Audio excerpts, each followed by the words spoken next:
Cents Per Mile, featuring Charles Gracie, Paul Gibson, and Josh Haynes. Everyone knows the trucking industry has issues, but most people are afraid to talk about it. Someone's got to do it. With loads of recruiting and marketing experience and backed by the largest driver audience in the world, we deliver carriers the driver perspective, find solutions, and help make sense make sense. Thank you for tuning in to Cents Per Mile. I'm your host, Charles Gracie. And I'm your co-host, Paul Gibson. Hey, I'm Josh Haynes. Charles, Paul, what are we talking about on today's episode of Cents Per Mile? We're talking about the aging population, the driver population. Yep, a lot of people want to talk about Gen Z and millennials, which, I mean, we've even done before, but at the same time, it's kind of important to actually focus on that aging driver population since they are the majority of your drivers. That being said, normal stuff, if you could like, rate, subscribe the podcast wherever you listen to it. We're also on Spotify, iHeartRadio, basically anywhere you get your podcasts.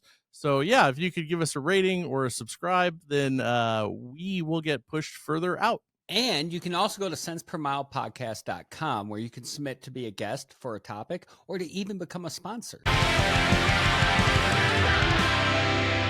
All right, so it's time for 10-2 News, where we go over any cool or awesome stories that we found on CDLLife from the past couple weeks, and we talk about them. So,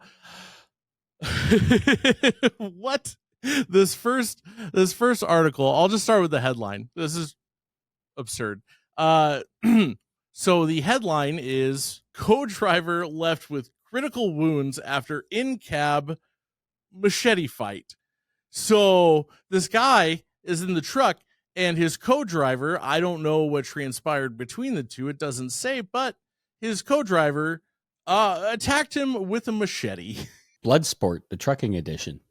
I guess, man. Oh, that's absurd. I don't know. I guess, Charles, you never really did team, so you can't tell me how bad it is. No, I did. I did team, and I liked my teammate. And who has a machete laying around the cab? That's fair. There's so many questions on this. But did you ever have a moment that if you did have a machete? Yes. Yeah. So me and my teammate ran this game where we always found the most absurd place to park to switch. And it had two rules: had to have coffee and had to have a bathroom. And one day I woke up in the middle of the desert with crows the size of chickens and a porta potty. And he had bought a cup of coffee that looked like motor oil.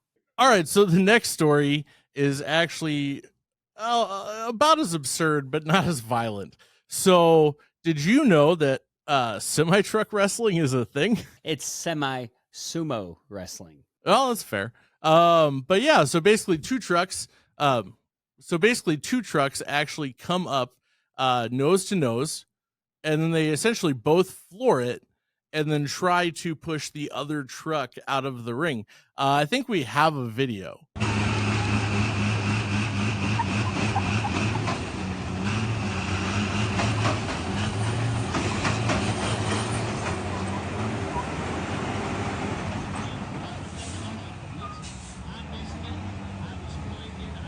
Yeah, so here it was Volvo Sleeper versus Volvo Day Cab, and we saw the Sleeper wound up winning in the long run. But it was pretty fun to watch. I think we should do more of this. I do too. But you know what else I think we should do more of? Behind the Wheel. All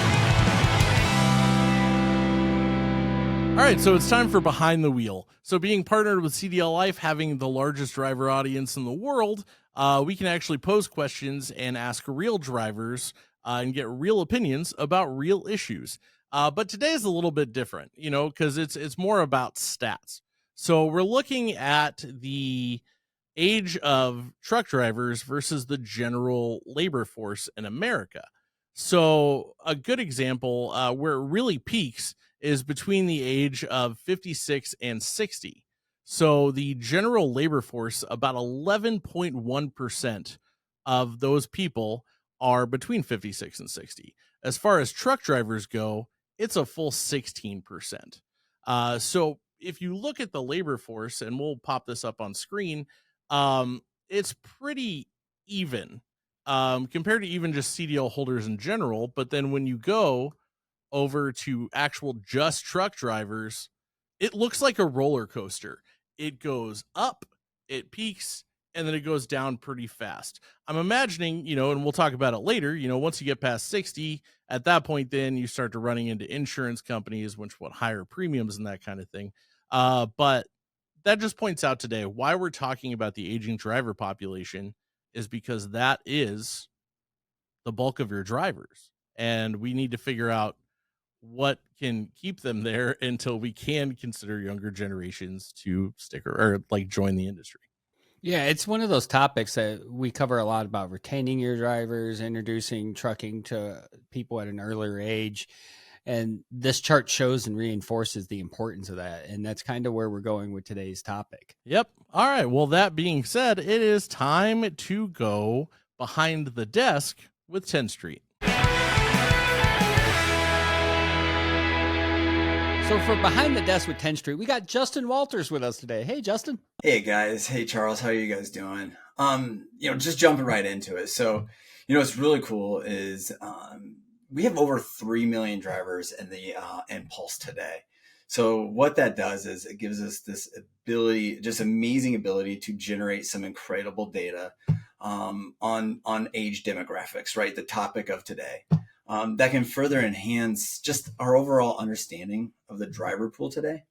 So just some quick stats here. So 36% of Pulse users are between the ages of 41 and 55, with 16% of those Pulse users being over 55. So the aging population is high, and what we are finding with these stats is that it is steadily increasing each quarter.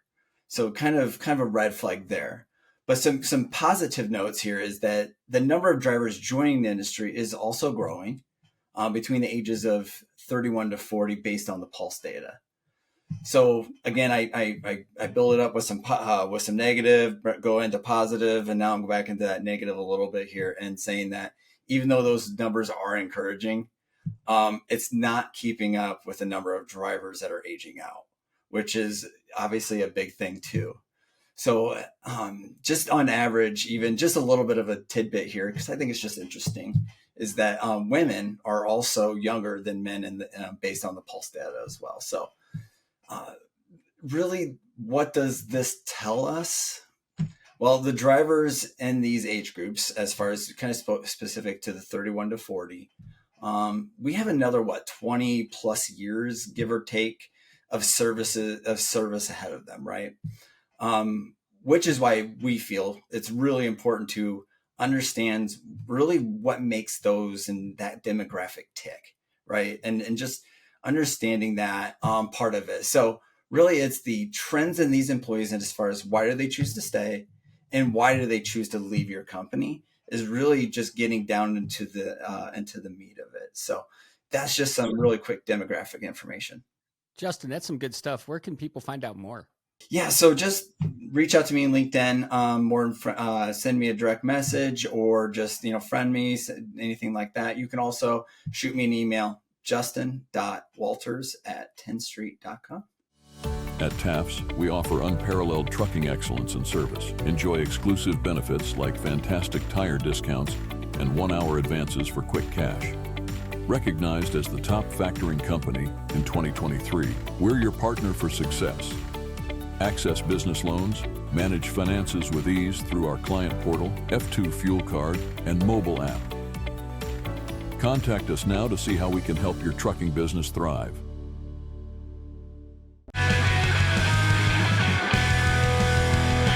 All right, so it's time to Make Sense, where we start to talk about our main topic a little bit more in depth.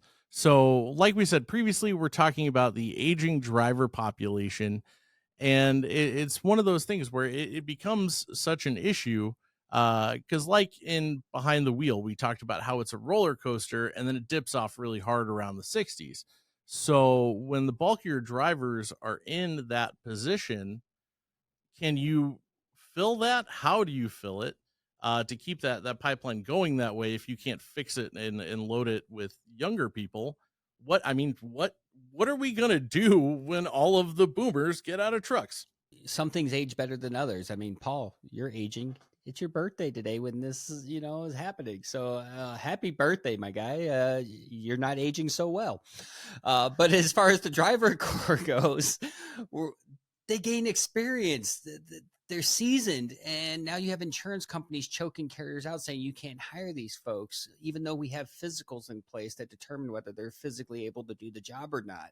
So I think at a certain level, we have to have that conversation with the, insurance companies dictating this, even though there's layers in place to protect them and the companies. Well, I would say I look good for 45. I mean, perception's reality. I mean, I turned 37 today, but I look good for 45. So anyway, the other interesting thing though, that I kind of see with this is a lot of those people in that age range right now, while that graph looks like a roller coaster, have been through a roller coaster, because most of those people went from, the way that it used to be, kind of like, I guess that would put them back in, like the 90s and whatnot. But at the same time, like, they've been around since e-logs started. They've been around since they started really putting governors on trucks. I've been along since e-log started, sir. I started out on paper logs, and I'm only 39. Right, but that's what we're talking about. We're talking about people between the age of 40 and 60. 39 is not 40. Okay, well, but either way, it was close to it. And so that's kind of the idea, is that like their experience from when they started only went up, but they were kind of put in a position to where that became their career. These younger people are coming in and may not like those things, but that's their starting point. Well, us younger folks are coming in, and we're trying to introduce, ourselves to the experience of the older folks. And I saw that funny look you made when I said us younger folks. I'm still considered younger. Perception's reality. Don't mess with my perception or reality. But speaking of, perceptions on this, our guest has some perception on this and tons of experience to share. That's true. And the age to fit the conversation. What's up, Mike? Yeah. 2 million miles, 20 years behind the wheel, 20 years in the office. So yeah, I guess I am old. It's seasoned. It's well seasoned, like a cast iron skillet. Exactly. And, guys, we are seeing a silver tsunami, which I'm part of. A lot of us that are, the boomers and next generation are dying off and retiring at 3,000 to 8,000 a week. So that's a lot of people leaving, but there's a lot of people coming in. 13.6 million CDLs, that's Class B of 10 million and 3 million Class A.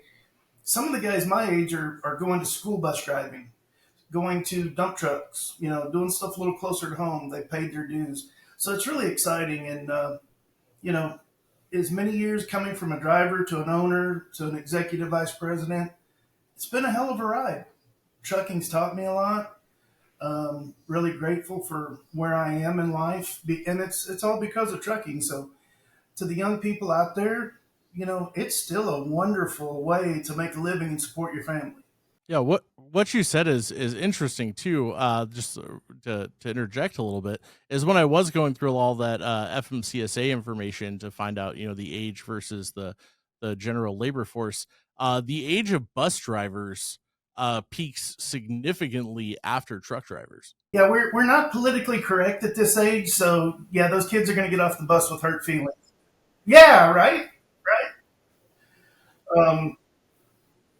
But it's a thing. It gives a guy that's run over the road and maybe is tired of it to stay in the industry and do something else with their CDL.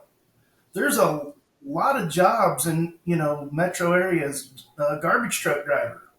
Those are 4-axle with the boom and the lift. Those are really good retirement positions, because let's say someone's, ready to get off the road and tired of over the road, but still wants to stay active doing something. And, Walmart wouldn't take me, paper or plastic, so doing something else. Yeah, I feel like I got to put a disclaimer out there, because we get drivers that watch this. And if you're a new CDL holder, when we're talking about experienced drivers, and we're not talking about you just made it through CDL school and you're ready to get off the road. Like, you got to put in your dues. You got to work, drive over the road, get your experience. And then one day you can haul around a bus full of kids or a box full of garbage. It's anything you do in life, any job you work at, People came in my office all the time as a intern and wanted my job. Oh, okay, you can certainly get there, but you got to pay your dues. And I think too often people are trying to shortcut the system. And with the CDL, I mean, you never stop learning, you never stop growing, you never stop training.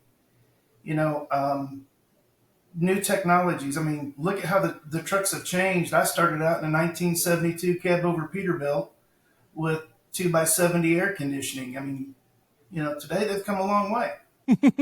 But with that though, obviously these younger people getting into trucking, with the state of things and because of a lot of that safety technology and things that they can rely on now, do you think that these younger people, once they get to that age, are going to actually have developed the same experience due to having a lot more things that can, kind of do parts of the job for them? One of the things we really need to have a real conversation in this industry about pay. You know, the cents per mile worked great in the 70s and 80s. It doesn't work today with It's still working great. Well, your radio show, yes, but the pay as the cents per mile for drivers doesn't work well. It needs to be an hourly or a day rate or, per job rate, something like that. There's just too much when it's $2.31 a mile to break even right now, and they're trying to sell freight at $1.90 a mile. Why, yeah, I'll pay 20 cents a mile to haul your freight. Yes, sir. Let me have two of those. It doesn't make sense. And we need to start having some conversations about pay and how we bring in that next generation. Because in my day, 2 and 3 logbooks, 20 cents a mile, that's how I made a living. You can't do that now. And you shouldn't, nor should have we. You know, there's reasons for those things. But when we can start having the real conversations around cents per mile, no pun on your show, but on the real, what drives this industry, because everybody works for pay. You got to support your family. And even at 60, 65 cents a mile, when you're only getting 2,200 miles a week, $1,200, $1,300, you take out taxes, road expenses, everything else, they're bringing home $600, $700 a week. I don't know about you, but it's kind of hard to live on nowadays. With, Five Guys the other day was $38. I mean, it is one of those things that's very important that we talk about. And that's what the whole purpose of today's show is. If someone wanted to get a hold of you, maybe grab a discount at Denny's on Tuesday, how would they get a hold of you? SL Resources, email, you can put it up. People could shoot me an email there. I'm, like I said, semi-retired, so catch me at the beach. It's the shirt. All right, Mike, one last question we always ask our first guests. Me or Charles, who's your favorite? Josh. See, there it is. Mike knows. With that being said, we need to pay some bills. CDLLife has the largest, most engaged driver audience in the world and is the #1 platform for driver-facing news, entertainment, and community. With millions of monthly page views on our news site, a social reach of over 71 million, and over 600,000 app downloads, it all adds up to 1 billion driver touchpoints a year. If your company is looking for drivers, you just found them. All right, we're back. And Paul, I mean, we got a little bit of time before we get to our next guest, but that was some great takeaways from Coble.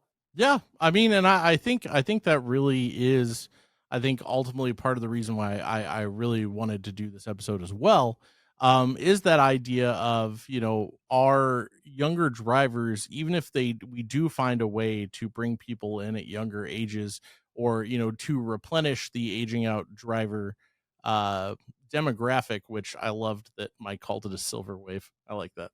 But yeah, like even if we do, with the way that the job is set up now, are those people going to have the same level of experience? And that's kind of worrying to me. But it's also like when you were a kid, being as old as we are, and the teachers always told you to show me too, always told us to show our work, because when we grow up, there's not going to be a calculator in our pocket. I show my work every day. You see the wrinkles and stress wrinkles in my forehead and face? Like, man, trucking shows your work. Just look at someone's face. Right, but I'm saying they always told me that there wouldn't be a calculator in my pocket, is what they always said to me. That's why I had to like write out all the equations. I've seen you do math. You might want to carry one of those around. I have one on my phone because I didn't bother with it. It is interesting, though. And I mean, to a lot of concerned drivers' points, is we've often concerned ourselves with the puppy mill, how fast these new drivers are being trained, how fast they're being pumped out and put on their own with limited experience. And eventually, these drivers are going to be in the position of our aging out drivers. And then they have to teach and train the newer ones. So if we're sacrificing quality at any point, it's just a domino and snowball effect where it's just going to keep getting worse. And I think that's where we really have to put our focus, is reinforcing the youth coming in, not just attracting them, but reinforcing them for success. Because there is going to be a time period. I won't be here to enjoy it. But there's going to be a time period where those drivers are now leading the way for the new ones coming in. And again, I just want to emphasize, I won't be here for it. So please fix this. I want to get my refrigerator on time. I want to get my dishwasher. And it's crazy as is. So, I mean, I really do think we need to put some focus on that. So I'd like to ask our next guest, Dwight, how do you feel about that? Do you think the term that you hear all the time in recruiting and whatnot is experienced drivers? Do you think experienced drivers will mean the same thing in 20 years?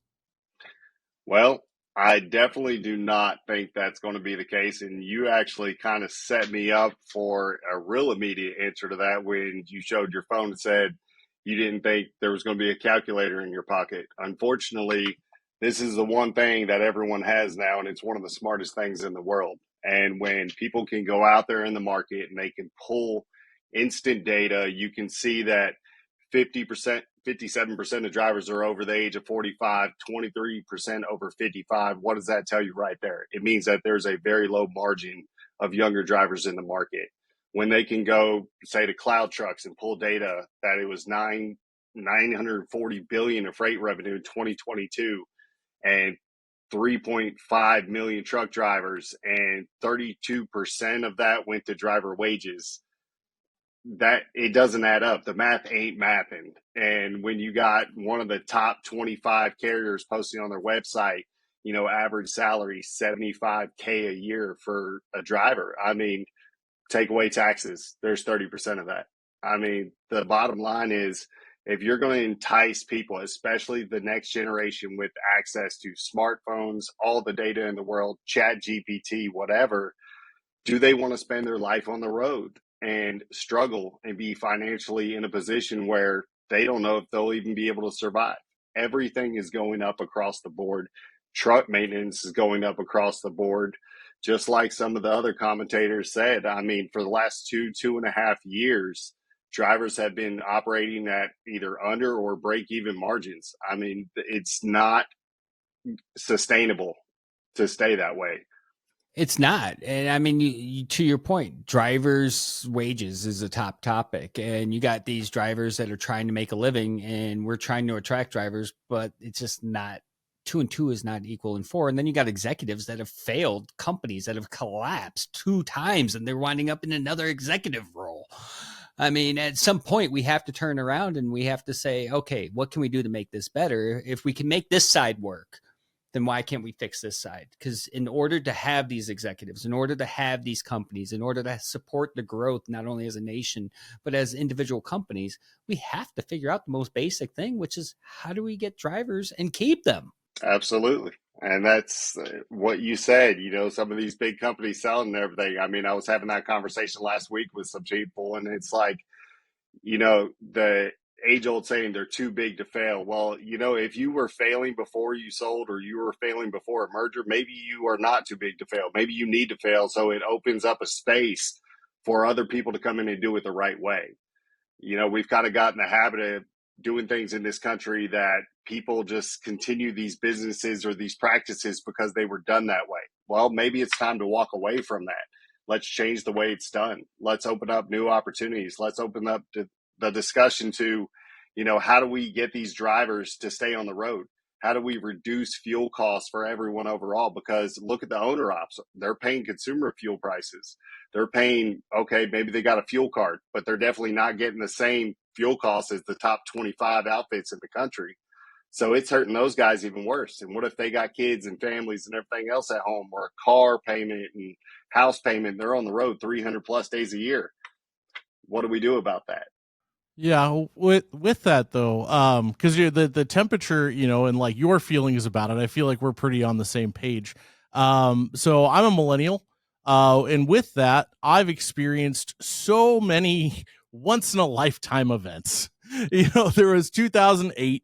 There were several things, and then like there was COVID, for instance. The cost, like you were talking about, of trucking, within the inflation at record highs. With every one of those, we lose more and more experienced older drivers. But I keep getting told that these are once in a lifetime events, but they keep happening and happening. Obviously you can't predict the future, but do you feel like that's going to stop, and how big of a role do you think that plays? Well, I think it plays a huge role because, I mean, how are you going to entice a bunch of people to enter an industry in a job market where there's continual challenges coming that are far greater than any other job they may encounter in their life? I mean, you could say, you can go be, work in the office for $35,000-$40,000 a year and have a rudimentary job that you sit there every day and get paid to do the same thing. Or, hey, go be a truck driver and jump over these 19 hurdles and you'll make $75,000 a year. But by the way, you're going to lose 30-40% in taxes. And anything you eat on the road or buy on the road, by the way, you can't write it off because you're a company driver and you're W-2. So you can't get a tax write-off on that. So at the end, you're going to make about the same amount of money if you sat in that desk in the air conditioning all day. Yeah, I mean, and the whole thing there is it gets even deeper. You got 1099s out there that are company drivers for all intents and purposes, but they have no expenses, so they have no write-offs, and then you're just getting the tax man hitting them over the head every year. I mean, some of the I really think that if we're going to dive into this and dissect this and find a recipe for success, we have to look at the whole thing. We can't just isolate one thing and then put all of our focus there, because by the time we do it, it's been corrupted or perverted in another part of the process. We have to take this from the top to the bottom and just set it down and rebuild this thing for success, because otherwise the entire industry is at jeopardy. Absolutely. I mean, that's my feelings on it, because if we don't find a way to fix the issue and do it very, very, very quickly, I mean, the market statistics are showing that a quarter of the drivers are going to be gone the next decade. 1/4 of the drivers on the road. Well, right now there's already markets. I see it every day. There's already markets where there's more loads than trucks. You lose a quarter of the drivers, it's going to be an all-out free-for-all as far as rates, stability in the market, getting anything moved. It's a recipe for disaster. I'm going to ask you a question. If you had to replace 3 things that's going to make trucking a better place for tomorrow's drivers, what would they be? 3 things to replace for drivers. Well, I would say that we definitely need to take a secondary look at the ELDs and the way they're managed, the way the time frames work on them, because shipping, loading, unloading, that all plays into it. I think the second thing, a huge thing, is there needs to be somebody in the market that steps in and levels the playing field as far as fuel cost. There definitely needs to be another option there, especially for owner ops and people of that nature. And then the third thing I would say to change the market, really a big thing, and it's been discussed a lot, is there needs to be some clarification around the difference between dispatchers and brokers, and that should have well been defined by now, and what's legal and what's not legal. There is a clarification between them. One takes more of your money than the other. One takes more of your money than the other. I want to add in there predatory insurance. I mean, insurance companies are choking the life out of these carriers and owner operators. It's brutal out there, and it's the difference between making it or breaking it nowadays. Oh, I 100% agree, and I think that's something that needs to be dealt with nationwide, and not just in the trucking industry. The insurance market needs to be addressed as a whole. So if someone wanted to get a hold of you, Dwight, how would they find you? We've got our website. It's homelandlogistics.com. They can find me on LinkedIn. My name is Dwight Young. I'm on there as well. Or you can hit me up in an email, dwight@homelandlogistics.com. All right. Well, thanks for coming on Cents Per Mile, my guy. Hey, thanks you. I appreciate you guys. All right. Well, I am old now because it's my birthday. Old now, really? We're drawing the line, and now you're old? Well, this episode got pretty intense, so I'm pretty tired, and I'm going to go take a nap. Like all good things that come to an end, thank you for tuning in to Cents Per Mile. I'm your host, Charles Gracie. And I'm your co-host, Paul Gibson. See you next time. And I'm your favorite,